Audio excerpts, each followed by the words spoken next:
दोस्तों, स्वागत है आपका हमारे चैनल हॉरर स्टोरी टाइम में। आज की कहानी बहुत ही रोमांचित होने वाली है। इस कहानी में एक मृत आत्मा ने अपना बदला कैसे लिया, ये सुनने को मिलेगा। कहानी शुरू करने से पहले आपसे रिक्वेस्ट करता हूं, चैनल पर पहली बार आए हैं तो प्लीज सब्सक्राइब करके अपना प्यार जरूर दें। ईयरफोन लगा ले, चलिए शुरू करते हैं। जब एक मृतात्मा ने बदला लिया, काशी के केदार घाट के ऊपर अति प्राचीन और साथ ही अति प्रसिद्ध केदारेश्वर महादेव का मंदिर है। केदार घाट के बगल में थोड़ी ही दूर पर है हरिश्चंद्र घाट का महाश्मशान। लगभग 2 दशक पहले एक भिखारिन टाट बिछाकर और हाथ में एल्यूमिनियम का कटोरा लिए कभी केदारेश्वर मंदिर के सामने तो कभी हरिश्चंद्र घाट की धूल भरी सीढ़ियों पर बैठी भीख मांगती हुई दिखलाई देती थी। उस भिखारिन की आयु 55-60 के आसपास थी। सूखा निचोड़ा सा शरीर, गंदे और उलझे हुए सिर के बाल और मरघटी काया पर कई जगहों से फटी पुरानी और मैली कुचैली साड़ी, बगल में एक छोटी सी लाठी और गंदी सी गठरी। भिखारिन का सिर हमेशा सामने की ओर झुका रहता था, इसलिए उसका चेहरा कोई नहीं देख पाता था। दोनों पैर सिकोड़े सवेरे शाम तक एक ही मुद्रा में बैठी रहती थी टाट पर वह। जब कभी मैं केदार घाट की ओर जाता और उस निरीह भिखारिन को देखता तो बरबस करुणा और दया से द्रवित हो उठता मेरा मन, और फिर न जाने क्या क्या सोचने लगता था मैं।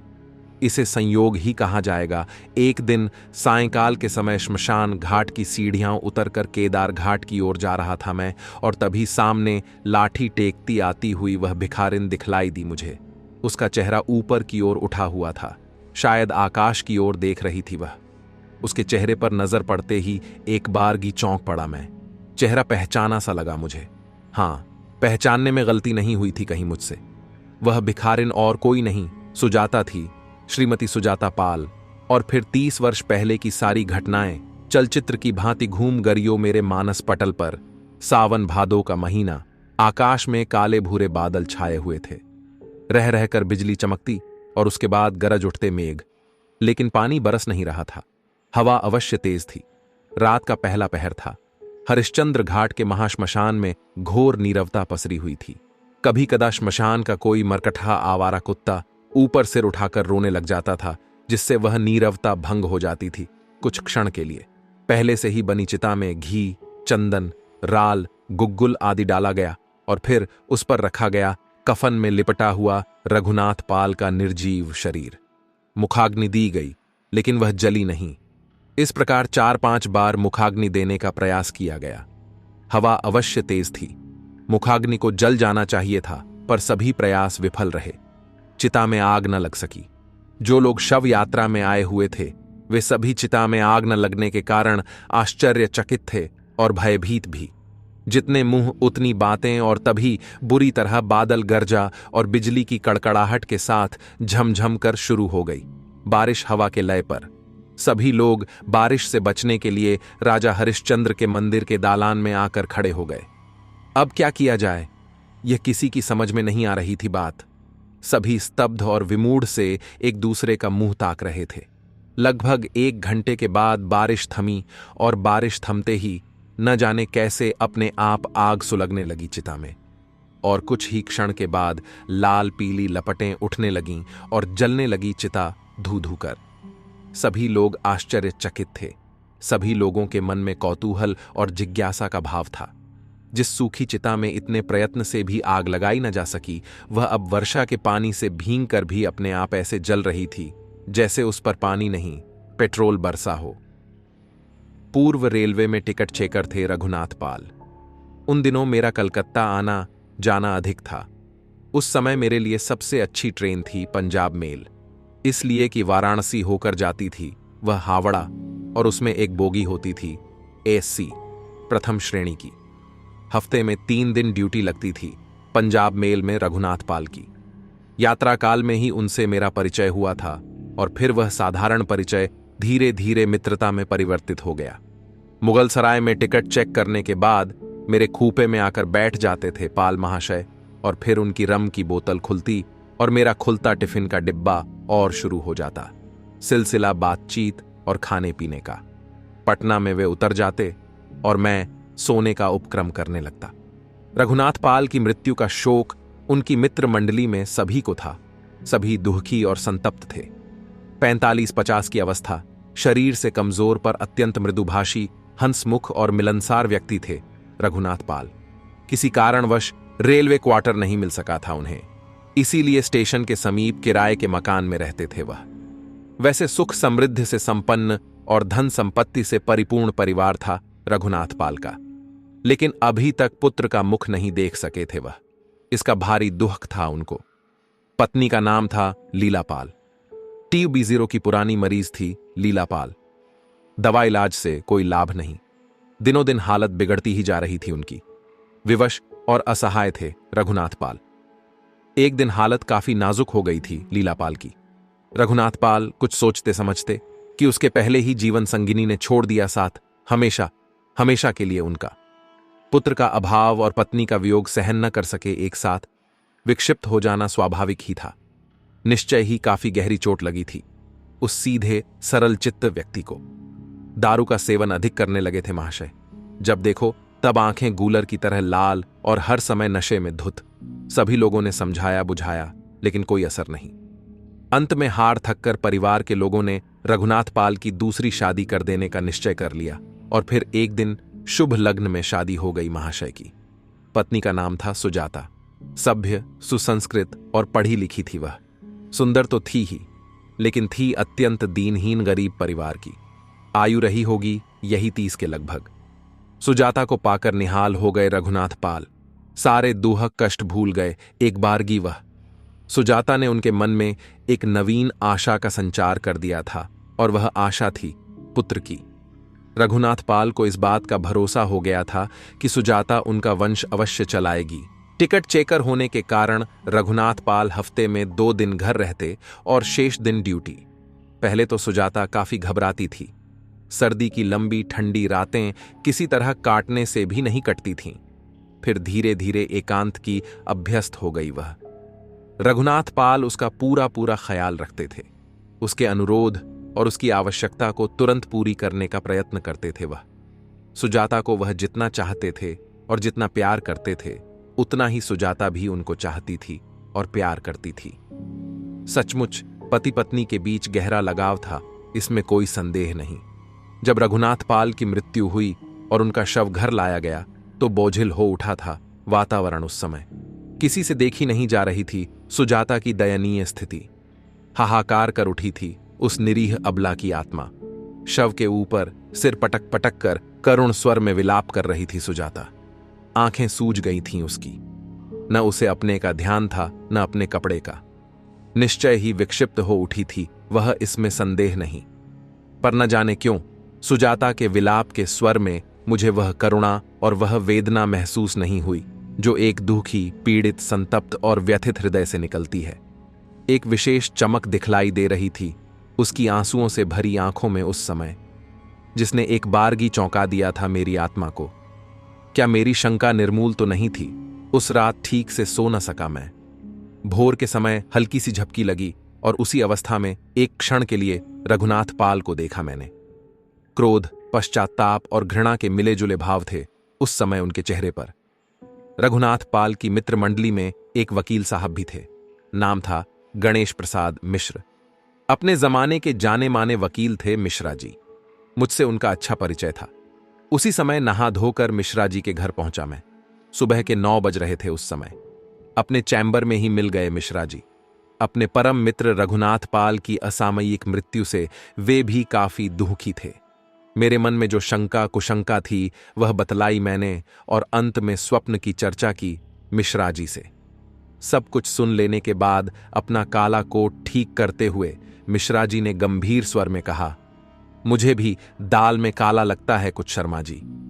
थोड़ा रुककर मिश्रा जी कुछ सोचते हुए बोले, मान लें कि आपकी शंका और मेरा भ्रम निर्मूल है तो सुजाता का बार बार पति की जलती हुई चिता में कूदने का प्रयास करना और अपना हाथ जला लेना आदि को क्या समझा जाएगा। बस यहीं आकर आगे कुछ सोचने विचारने का रास्ता बंद हो जाता है। सत्य क्या है? और मेरा वाक्य अभी पूरा ही नहीं हुआ था कि मिश्रा जी के चैम्बर में लगा शीशे का दरवाजा अपने आप 2 बार बंद हुआ और 2 बार जोर की आवाज करता हुआ खुला। हम दोनों ने एक साथ सिर घुमाकर दरवाजे की ओर देखा। भौंचक्के रह गए हम दोनों। आश्चर्य, कौतूहल और भय का मिला जुला भाव उभर आया हम दोनों के चेहरे पर। हे भगवान, क्या देख रहा था मैं? निश्चय ही अविश्वसनीय और काल्पनिक लगेगी मेरी बात, लेकिन सामने जो देख रहा था उस समय वह परम सत्य था, इसमें संदेह नहीं। किसी भी प्रकार का भ्रम अथवा संदेह नहीं था। दोनों हाथ से दरवाजा पकड़े निर्विकार भाव से खड़े थे रघुनाथ पाल मेरे सामने। हल्की सी मुस्कुराहट थी उनके होंठों पर, लेकिन उनका हंसता और खिला हुआ चेहरा निस्तेज और पीला हो गया था।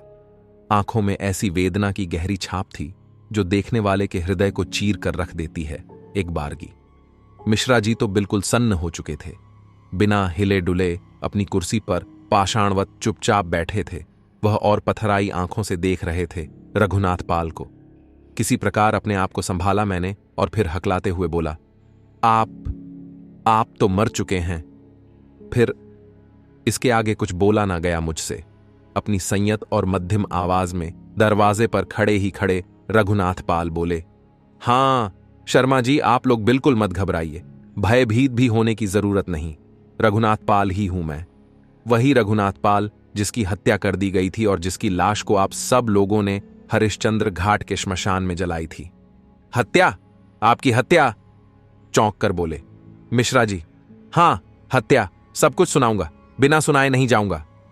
एक लंबी सांस लेकर बोले रघुनाथ पाल, वैसे तो दुनिया की नजर में मर चुका हूं, लेकिन अपनी नजर में जीवित हूं मैं। क्या आप जीवित हैं? इस बार मेरी बारी थी चौंकने की। हां, आपको संदेह नहीं होना चाहिए, सचमुच जीवित हूं मैं, और तब तक जीवित रहूंगा जब तक मेरा काम पूरा नहीं हो जाता, और तभी मेरी आत्मा को शांति मिलेगी और तभी मुक्त भी होगी मेरी आत्मा। मैं और मिश्रा जी दोनों मुंह बाएं सुन रहे थे रघुनाथ पाल की अनोखी, अविश्वसनीय और साथ ही आश्चर्यजनक कथा। रघुनाथ पाल अपनी धुन में कह रहे थे, मेरे पास समय बहुत ही कम है और काम बहुत करने हैं। आप दोनों मेरे दोस्त हैं और इसी नाते मिश्रा जी, आपसे कुछ सहायता चाहता हूं मैं। और फिर वह आगे कदम बढ़ाकर बोले, चलिए अंदर के कमरे में बैठें। हम दोनों ने किसी प्रकार अपने को संभाला और उन्हें अंदर वाले कमरे में ले गया। भीतर आकर उन्होंने धीरे से कमरे का दरवाजा बंद कर दिया और कुर्सी पर बैठ गए। वह उनके सामने यंत्र चालित से बैठ गए एक कुर्सी पर मिश्रा जी भी। मैं नहीं बैठा, अपने स्थान पर पाषाणवत खड़ा रहा मैं। सच बात तो यह थी कि मेरे मन और मस्तिष्क से वह भय और आतंक दूर नहीं हुआ था जो रघुनाथ पाल को देखकर छा गया था मुझ पर। रघुनाथ पाल ने दोनों अपने हाथों से अपना चेहरा रगड़ा, एक लंबी सांस ली और फिर आगे कहना शुरू किया, मिश्रा जी, जल्दी करिए, आश्चर्यचकित मत होइए। मैं आपके लिए वही रघुनाथ पाल हूं जिसे आप अपने सगे भाई के समान मानते थे और प्रेम करते थे। मेरे पास समय बहुत ही कम है। रघुनाथ पाल की आवाज में स्नेह और अपनत्व भरे विनम्र आदेश का पुट था। यह सुनकर मिश्रा जी थोड़ा आगे खिसक आए और बोले, कहिए, मैं आपके किस काम आ सकता हूं? रघुनाथ पाल उदास आंखों से उनको देखते हुए बोले, आपको याद होगा कि मैंने आपसे एक वसीयत लिखवाई थी। उसमें मैंने अपनी सभी जमीन जायदाद, हर चीज, ग्रेचुटी, प्रोविडेंट फंड आदि की एकमात्र उत्तराधिकारिणी सुजाता पाल को करार दिया था। जी हां, लेकिन बात काट कर रघुनाथ पाल बोले, लेकिन मैं उस वसीयत को कैंसिल करके एक और वसीयत लिखाना चाहता हूं। आपके पास भी तो पहली वसीयत की एक कॉपी है, उसे जल्दी निकालिए। मिश्रा जी उठे, गोदरेज की अलमारी खोली और वसीयत का कागज निकालकर उनके सामने रख दिया उन्होंने। बस ठीक है, रघुनाथ पाल बोले। फिर अपनी जेब से असल वसीयतनामा निकालकर कहने लगे, इसे अभी अभी अपने घर से चोरी करके लाया हूं। फिर मुस्कुराकर बोले, कितनी अजीब बात है, आज अपने ही घर में मुझे चोरी करनी पड़ी। हां, तुम्हारे पास माचिस है? मिश्रा जी ने चुपचाप माचिस निकालकर उनके सामने रख दी। उन्होंने दोनों दस्तावेजों को आग लगाकर पास पड़ी प्लास्टिक की टोकरी में डाल दिया। फिर वह बोले, अब आप जल्दी से दूसरी वसीयत लिखिए, और हां, उसमें 4 दिन पहले की तारीख डालिएगा, क्योंकि दुनिया की नजरों में 2 दिन पहले का मर चुका हूं मैं, और उसमें आज की तारीख लिखी गई तो यह वसीयतनामा जाली न होते हुए भी जाली समझा जाएगा। मिश्रा जी ने यंत्र चालित सा उनके हर आदेश का पालन किया। रघुनाथ पाल ने दूसरा वसीयतनामा लिखवाकर नीचे अपना हस्ताक्षर कर दिया। मिश्रा जी ने भी कर दिया और गवाह के रूप में मैंने भी कर दिया अपना हस्ताक्षर। रघुनाथ पाल ने अपने इस दस्तावेज में वसीयत की कि उनकी सारी जमीन जायदाद, सारी चीज, गांव के दोनों मकान तथा इंश्योरेंस के 50,000 रुपए, ग्रेचुटी, प्रोविडेंट फंड आदि सब कुछ राष्ट्रीय सुरक्षा कोष में दे दिया जाए। मैं अवाक रघुनाथ पाल का मुंह देखता रहा। क्या यह सुजाता के लिए कुछ नहीं छोड़ जाएंगे? जिस सुजाता से इतना प्रेम करते थे, जिसे हद से ज्यादा चाहते थे, क्या उसे नितांत निर्धन और बेसहारा कर जाएंगे यह? इस विचार के साथ ही सुजाता की आंखों की चमक मेरे मस्तिष्क में कौंध सी गई और उसी के साथ कानों में गूंज उठे रघुनाथ पाल के ये शब्द कि उनकी हत्या कर दी गई। अवश्य कोई रहस्य है और है अवश्य कोई षड्यंत्र, इसमें संदेह नहीं। अब तक काफी संभाल लिया था मैंने अपने आप को। आखिर पूछ ही बैठा, तो क्या आप सुजाता भाभी के लिए कुछ भी छोड़ न जाएंगे? नहीं, कुछ भी नहीं। रघुनाथ पाल कुछ तीखे स्वर में बोले और उनके जर्द चेहरे पर कुछ सुर्खी उभर आई।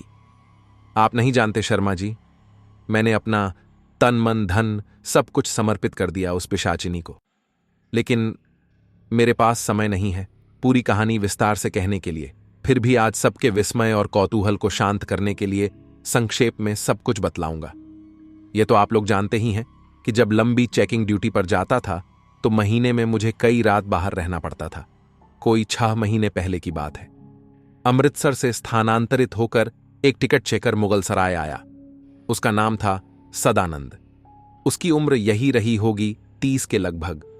सुंदर और आकर्षक व्यक्तित्व था ही उसका। इसके अतिरिक्त हंसमुख और मिलनसार भी था। पहले तो उससे मेरा औपचारिक परिचय हुआ, फिर धीरे धीरे वह साधारण परिचय मित्रता में बदल गया। कोई 5 महीने पहले सुजाता को अपनी बीमार मां को देखने के लिए दिल्ली जाना था। संयोग ही कहिए, सदानंद की ड्यूटी दिल्ली तक उसी ट्रेन में लगी थी। स्वभावतः मित्रता के नाते सुजाता को उसके सुपुर्द कर दिया कि वह उसे हिफाजत से नई दिल्ली उतारकर तिलक नगर पहुंचा दे। उस एक लंबी यात्रा में ही दोनों एक दूसरे के साथ ऐसे घुल मिल गए कि जैसे पति पत्नी हो। स्टेशन से तिलक नगर नहीं गई सुजाता, एक होटल में ठहर गई सदानंद के साथ। उस दिन जब मैं घर पर होता, मिलने के लिए सदानंद आता। मुझे कभी भी उन दोनों को लेकर किसी तरह की कोई शंका नहीं हुई।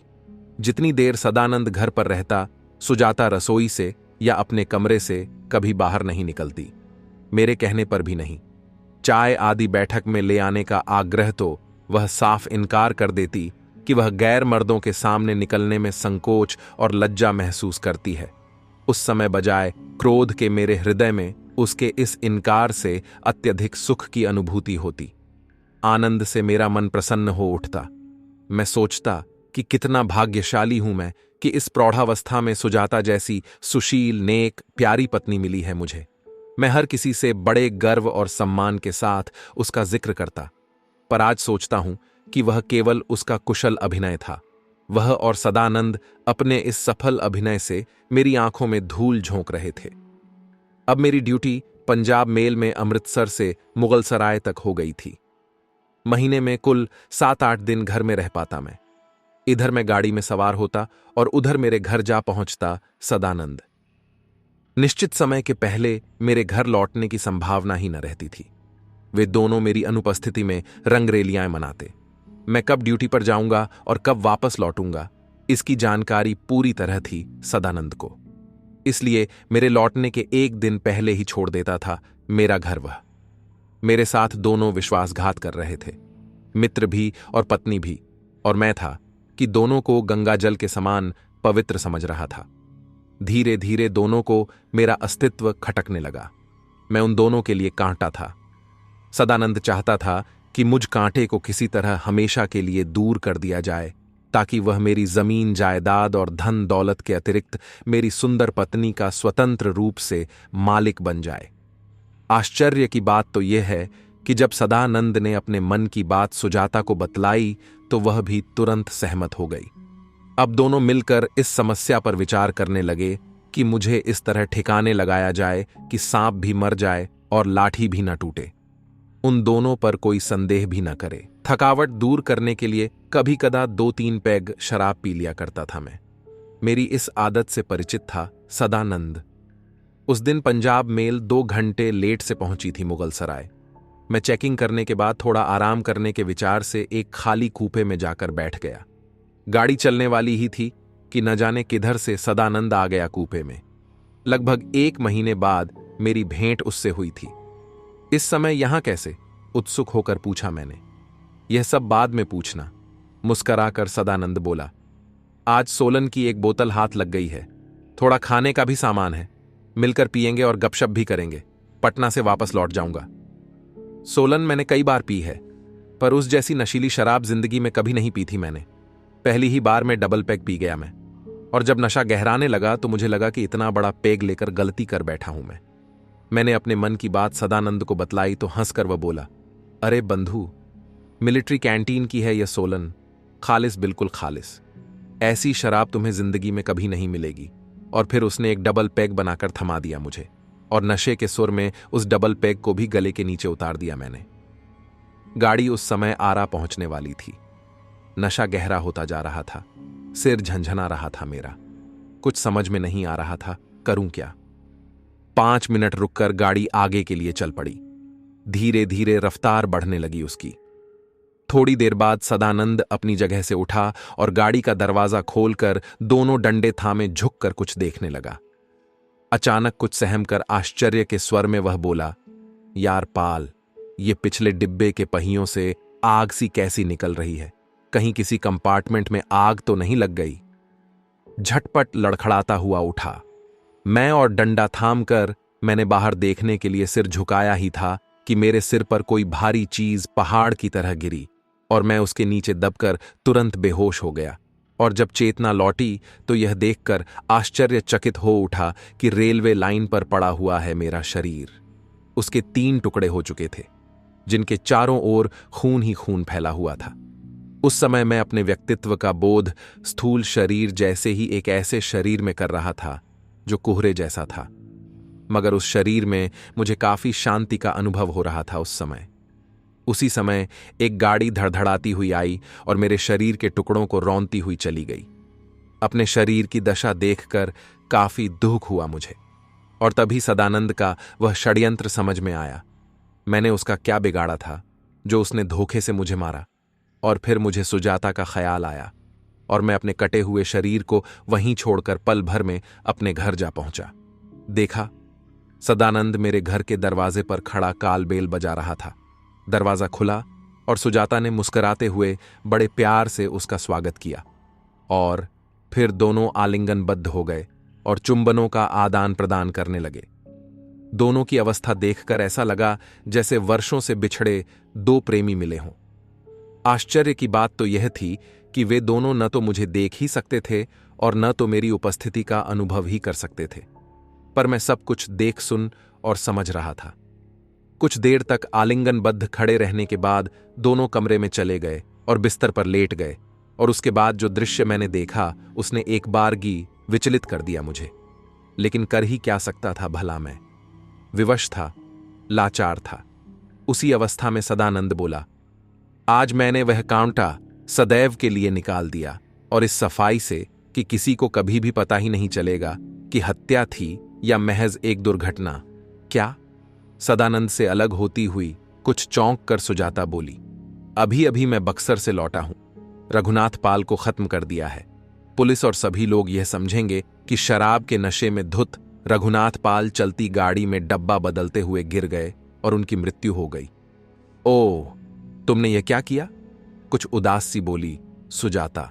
ऐसा नहीं करना चाहिए था तुमको। यह सुनकर सदानंद मुस्कुराया और फिर झोले से शराब की बोतल निकाली, 2 गिलासों में ढाली और एक गिलास स्वर्य गले के नीचे उतारी। दूसरी गिलास सुजाता को देते हुए बोला, लो पी लो, दिमाग का बोझ उतर जाएगा। पहले तो थोड़ा हिचकिचाई सुजाता, फिर पी गई पूरी शराब। उसे फिर अपने आलिंगन में लेते हुए सदानंद बोला, रानी, एक दिन तो यह होना ही था। प्यारी, मुझसे तुम्हारा वियोग सहा नहीं जा सकता था, और अब तुम इतनी बड़ी जायदाद और इतनी भारी रकम के साथ मेरी भी मालकिन हो। अब आप दोनों लोग जरा सोचिए, यह सुनकर उस स्थिति में मुझ पर क्या गुजरी होगी। रघुनाथ पाल लंबी सांस लेते हुए बोले, ओफ, मेरे साथ कितना बड़ा धोखा हुआ था। बदला लेने की भावना से छटपटाने लगा मैं। मुझे ऐसे लगा कि जब तक मैं दोनों से बदला न ले लूंगा तब तक मेरी आत्मा को शांति नहीं मिलेगी। इसी तरह बराबर छटपटाता रहूंगा मैं और मेरी आकुल आत्मा भी सदैव भटकती ही रहेगी। आगे का वासनात्मक दृश्य देखा न गया मुझसे। न जाने क्या सोचकर वहां फिर आया जहां मेरा कटा हुआ शरीर पड़ा हुआ था, लेकिन वहां मेरा शरीर अब नहीं था। पोस्टमार्टम के लिए पटना ले जाया गया था और उसके बाद ही उसका अंतिम संस्कार होगा। यह बात न जाने कैसे स्वयं मुझे मालूम हो गई थी। जिस कोहरे जैसे पारदर्शक और हल्के शरीर में अपने अस्तित्व का अनुभव कर रहा था, वह मेरा सूक्ष्म शरीर था। उस शरीर में इच्छा शक्ति प्रबल हो उठी थी। सोचने समझने और जानने की भी शक्ति अपने आप प्रबल हो उठी थी। मैं जो कुछ जानना समझना चाहता था उसे पल भर में जान समझ लेता था। किसी के भावों और विचारों को भी समझते देर न लगती थी मुझे। मैं जहां भी जाना चाहता था वहां तत्काल पहुंच जाता था। समय का कोई मूल्य नहीं था मेरे लिए। बड़े बड़े आलीशान मकान, ऊंची ऊंची अट्टालिकाएं और आदमियों की भी मेरे मार्ग में रुकावट नहीं थी। बड़ी सरलता से सबके बीच से निकल जाता था मैं। मेरे सूक्ष्म शरीर की सबसे बड़ी विशेषता यह थी कि उसे कोई देख नहीं सकता था और न तो उसके अस्तित्व का बोध ही कर सकता था। यह अलौकिक और आश्चर्यजनक बात थी मेरे लिए। इसी के साथ मैंने यह भी अनुभव किया कि स्थूल शरीर में रहकर भौतिक स्तर पर आत्मा जो कार्य करती है उसे सूक्ष्म शरीर में रहकर नहीं कर सकती है। वह ऐसी स्थिति में अपने आप में वह असहाय सा अनुभव करती है। एक बात और बतला दूं आपको, वह यह कि स्थूल शरीर पारिवारिक बंधन में, समाज के बंधन, धर्म के बंधन और इस प्रकार के और कई बंधनों में बंधा रहता है और उसी के साथ आत्मा भी बंधी रहती है उन तमाम बंधनों में। लेकिन स्थूल शरीर से मुक्त होने के बाद जब आत्मा को सूक्ष्म शरीर उपलब्ध होता है तो वे सारे बंधन अपने आप टूटकर बिखर जाते हैं और आत्मा मुक्त विचरण करने लग जाती है। लेकिन यह सब होते हुए भी मेरे अंतराल में बदले की आग सुलग रही थी। उस समय मेरा मृत शरीर सरकारी अस्पताल के मुर्दा खाने में पड़ा था। उसे देखकर उसके प्रति न जाने कैसा मोह जागृत हो उठा मेरे मन में। सोचने लगा, इसी शरीर में रहकर मैंने पढ़ा लिखा, नौकरी की और न जाने कितने सुख दुख भोगे और उठाए कितने कष्ट भी। उसी समय एक व्यक्ति मेरे करीब आकर खड़ा हो गया। वह भी मेरी तरह सूक्ष्म शरीरधारी था। तभी तो वह मुझे देख पाया। वह व्यक्ति मुझे बड़ा ही रहस्यमय लग रहा था। निश्चय ही वह कोई अघोरी था। सन की तरह उसके बाल और दाढ़ी थी। अपने काले बदन पर कफन लपेटे हुए था वह और उसके हाथ में एक मानव खोपड़ी थी और लोहे का लंबा सा त्रिशूल भी। उस अघोरी ने बतलाया कि जहां इस प्रकार मुर्दा पड़ा रहता है वहां उसकी आत्मा अवश्य भटकती रहती है। मैं ऐसी ही भटकती हुई आत्मा की खोज में इस मुर्दा घर में आया था। यदि कोई मेरी साधना के लायक आत्मा मिल जाती है तो अपने साथ श्मशान में ले जाकर जगाता हूं उसे, और जग जाने पर मेरे आदेश का पालन करता है। मैं जैसा कहता हूं वैसा करता है वह।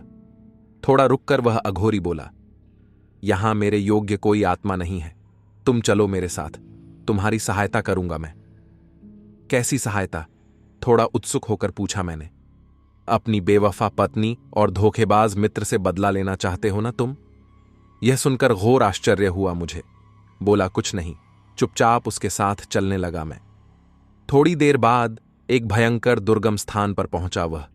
एक ओर घना जंगल था और दूसरी ओर था पहाड़ों का सिलसिला, और उस जंगल और पहाड़ों के बीच एक नदी बहती थी। नदी काफी चौड़ी थी और उसकी धारा भी काफी तेज थी। घोर नीरवता बिखरी हुई थी उस निर्जन इलाके में। नदी के किनारे काफी लंबा चौड़ा श्मशान था। उस समय कोई चिता नहीं जल रही थी वहां, लेकिन मुर्दे की हड्डियां और चिता की अधजली लकड़ियां अवश्य बिखरी हुई थीं। श्मशान में चारों तरफ और एक अब्बूझ सी दुर्गंध भी फैली हुई थी वहां के श्मशानी वातावरण में। श्मशान के एक ओर काफी ऊंचा और काफी पुराना पीपल का पेड़ था, और उसी पीपल के पीछे पत्थर का एक छोटा सा चबूतरा था, और उसी चबूतरे पर आसन था उस अघोरी का। लगभग 200 साल पहले उसकी मृत्यु हुई थी और उस समय उसकी आयु 60-70 के आसपास थी। सिद्ध अघोरी था वह। मृत्यु के बाद उसी महाश्मशान में उसकी समाधि बना दी गई। वह पत्थर का चबूतरा उसकी समाधि थी। साधना में किसी त्रुटि के कारण उसको पुनर्जन्म उपलब्ध नहीं हुआ था। इसीलिए मृत्यु से लेकर अब तक सूक्ष्म शरीर में भटक रही थी उसकी आत्मा अपनी समाधि के आसपास। निश्चय ही अति शक्तिशाली और सिद्ध अघोरी था वह, इसमें संदेह नहीं। उसने बतलाया कि जो कहानी तुम्हारी है लगभग वैसी ही कहानी उसकी भी है, बस थोड़ा सा अंतर है, और वह यह कि तुम्हारी पत्नी ने तुमको धोखा दिया, जबकि मेरी प्रेमिका ने मुझे दुत्कार कर इसलिए भगा दिया कि बहुत गरीब था मैं, और एक धनी और ऊंचे खानदान में शादी कर ली उसने। बड़ी गहरी लगी थी चोट। दर्द को बहुत संभालने की कोशिश की, लेकिन असफल रहा। मन में शांति नहीं थी, और शांति पाने के लिए साधु सन्यासियों की टोली में दिन गुजारने लगा। उसी समय एक और साधक से मेरी भेंट हुई। पहुंचा हुआ सिद्ध फकीर था वह अघोरी। मेरी पीड़ा भरी और दर्द में डूबी सारी कहानी सुनी उसने, और सब कुछ जान समझ लेने के बाद बोला, चलो मेरे साथ हिमालय, तेरे ही जैसे शिष्य की खोज में था मैं। वहां गुरु गोरखनाथ की हमेशा से जल रही धूनी है, उसी धूनी की साक्षी देकर तुझे अपना शिष्य बनाऊंगा। उसके बाद तुम चाहो तो अपनी प्रेमिका द्वारा किए गए अपने अपमान का बदला ले लेना। यह सुनकर तुरंत उस अघोरी के साथ हिमालय की दुर्गम यात्रा पर चलने के लिए तैयार हो गया मैं। सचमुच अपने अपमान का बदला लेना चाहता था, और बदला लेकर बुझाना चाहता था अपने भीतर जल रही आग को। पूरे 10 साल साधना की मैंने गुरु गोरखनाथ की धूनी पर। इस अवधि में कई प्रकार की दुर्लभ सिद्धियां प्रकट कर ली थी मैंने अघोर विद्या की। उन्हीं विद्याओं में थी एक मारण विद्या। बस उसी विद्या की सहायता से अपने अपमान का बदला ले लिया मैंने। मेरे मारण मूठ से बच न सकी मेरी प्रेमिका। तत्काल हो गई उसकी मृत्यु। मुझसे एक गलती अवश्य हो गई थी, और वह यह कि उस समय उसके गर्भ में शिशु था। अकारण मां के साथ उसकी भी मृत्यु हो गई मेरी मूठ शक्ति से। बड़ी भारी भूल थी वह, बहुत बड़ा अपराध था मेरा। जानते हो, इसलिए मुझे मुक्ति नहीं मिली, और इसीलिए मेरा पुनर्जन्म भी नहीं हुआ, और 200 वर्षों से भटक रहा हूं मैं इधर उधर तमाम अलौकिक सिद्धियों का बोझ लिए। तुम्हारी सहायता इसलिए करना चाहता हूं कि जो अशांति कभी मेरे भीतर थी वही अशांति लिए तुम भी आज भटक रहे हो। मुझे क्या करना होगा बाबा? सब कुछ सुन लेने के बाद मैं बोला, आप जो कहेंगे वैसा ही करूंगा मैं, आप आज्ञा दें। अघोरी कुछ देर तक आकाश की ओर शून्य में देखता रहा, और फिर बोला, स्थूल शरीर से जो काम तुम कर सकोगे उसे इस सूक्ष्म शरीर से नहीं कर सकते। दोनों शरीरों की अपनी अपनी शक्ति और अपनी अपनी है सीमा। दोनों शरीर के बीच में एक और शरीर होता है जिसको छाया शरीर कहते हैं। मरने वाले का जैसा स्थूल शरीर होता है वैसा ही उसका छाया शरीर भी होता है। जरा सा भी अंतर नहीं होता है दोनों में। आयु का प्रभाव जैसे स्थूल शरीर पर पड़ता है उसी तरह छाया शरीर और सूक्ष्म शरीर पर भी पड़ता है। उस अघोरी साधक की इस तरह की बातें सुनकर विचित्र सा लग रहा था मुझे। वह आगे कहने लगा, तुम्हारे छाया शरीर को तुम्हारे स्थूल शरीर में बदल दूंगा मैं अपनी अघोर सिद्धि से। मरते समय जैसा शरीर था तुम्हारा वैसा होगा सब कुछ, लेकिन सिर्फ 6 दिनों के लिए, और उन 6 दिनों में तुम्हारी लाश भी चिता में जलनी नहीं चाहिए। उस अवधि में तुमको अपना जरूरी काम पूरा कर लेना होगा ताकि तुम बदला लेकर अपनी आग बुझा सको और प्राप्त कर सको मन की शांति। उसके बाद मेरा दिया हुआ स्थूल शरीर छाया शरीर में पुनः परिवर्तित होकर सूक्ष्म शरीर में विलीन हो जाएगा। तब फिर तुम मेरे इसी स्थान पर चले आना, और जब तक तुम्हारी आत्मा का पुनर्जन्म नहीं हो जाता तब तक मेरे पास यहीं रहना। थोड़ा रुककर वह अघोर साधक बोला, एक सिद्धि भी तुम्हें देता हूं 6 दिनों के लिए, और वह यह कि तुम सभी को देख सकोगे, लेकिन तुमको लोग तभी देख सकेंगे जब तुम चाहोगे। इतना कहकर वह रहस्यमय अघोरी अपनी समाधि के चबूतरे में प्रवेश कर गया, और उसी के साथ उसका दिया हुआ स्थूल शरीर भी उपलब्ध हो गया। वह शरीर भी वैसा ही था जैसा अपना था, वही कद, वही रूप, रंग। मेरे शरीर पर रेलवे का काला कोट था जिस पर पीतल का बिल्ला लगा था। मेरी नेम प्लेट भी लगी थी कोट पर। कलाई में अपनी घड़ी, पैर में अपना जूता, और था जेब में अपना बटुआ भी। सिर घुमाकर चारों ओर देखा मैंने। आसाम का बीहड़ जंगली इलाका था वह, जिसको चीरती हुई ब्रह्मपुत्र नदी की चौड़ी प्रखर धारा सामने पहाड़ों की तलहटी की ओर घूम गई थी वक्राकार। चारों ओर साए साए हो रहा था। सबेरा हो चुका था। पूरब का आकाश धीरे धीरे लाल हो रहा था। बड़ा ही मनोरम और प्राकृतिक वातावरण था, इसमें संदेह नहीं। मैंने उस अघोरी साधक की समाधि पर जाकर सिर झुकाया और प्रणाम किया, जिसने मेरी सहायता की थी और जिसने किया था मार्गदर्शन। सच बात तो यह थी कि मन ही मन उस सिद्ध अघोर साधक को अपना गुरु मान लिया था मैंने। बड़े मनोयोग से मैं और वकील साहब सुन रहे थे रघुनाथ पाल की आश्चर्यजनक और रहस्यमयी कथा। एक गिलास पानी पीकर आगे बतलाना शुरू किया रघुनाथ पाल ने। वहां से सीधा मैं गुवाहाटी स्टेशन आया। टिकट लेने की आवश्यकता ही नहीं।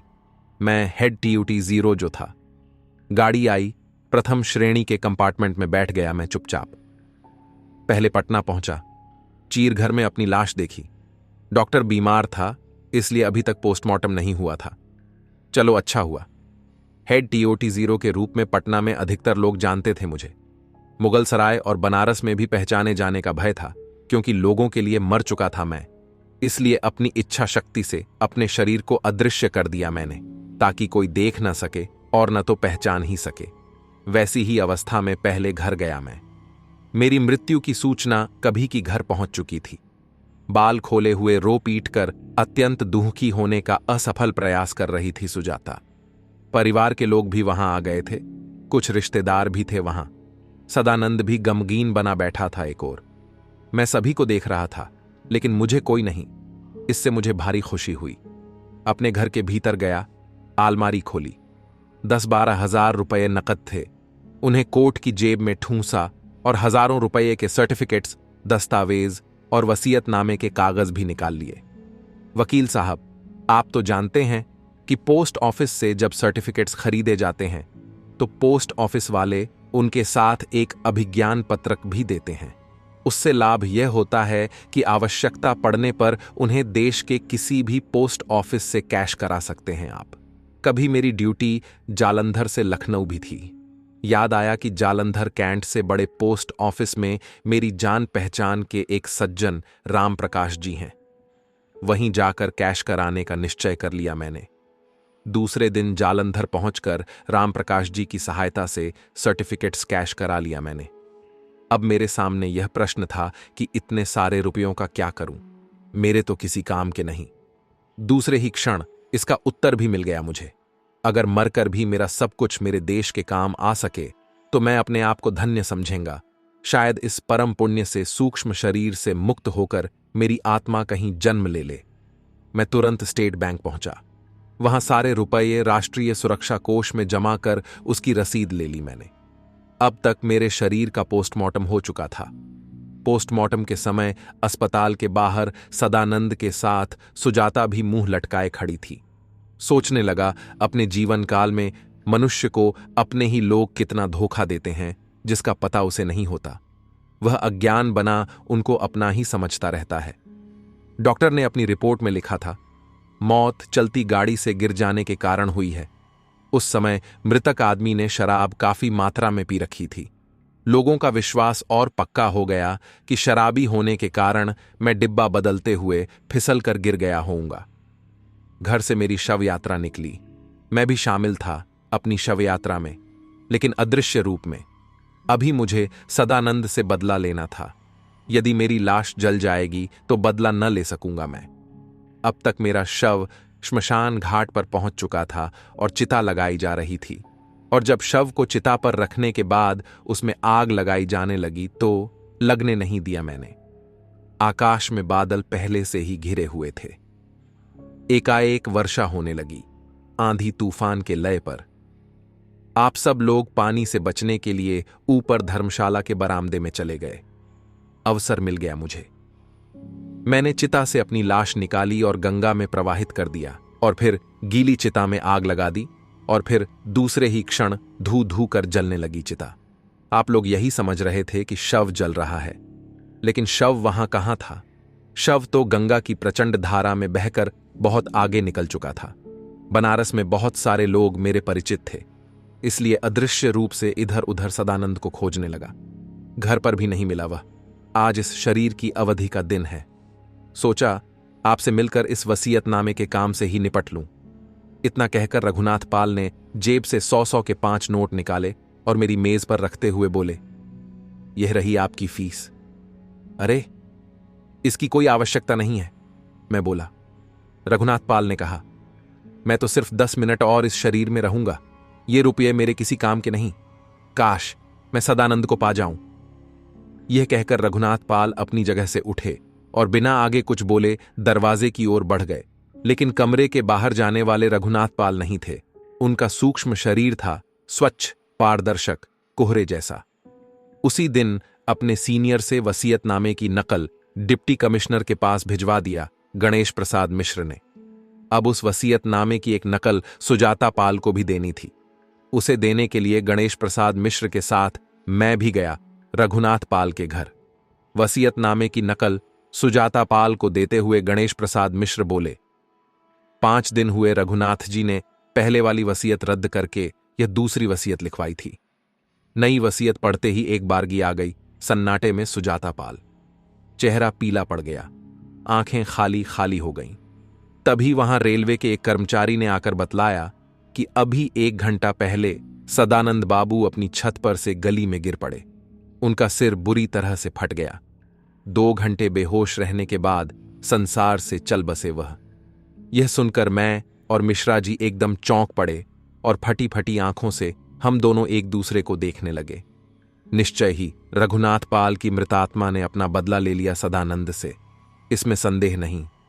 मैंने सिर घुमाकर सुजाता पाल की ओर देखा। उनका पीला चेहरा और जर्द हो गया था।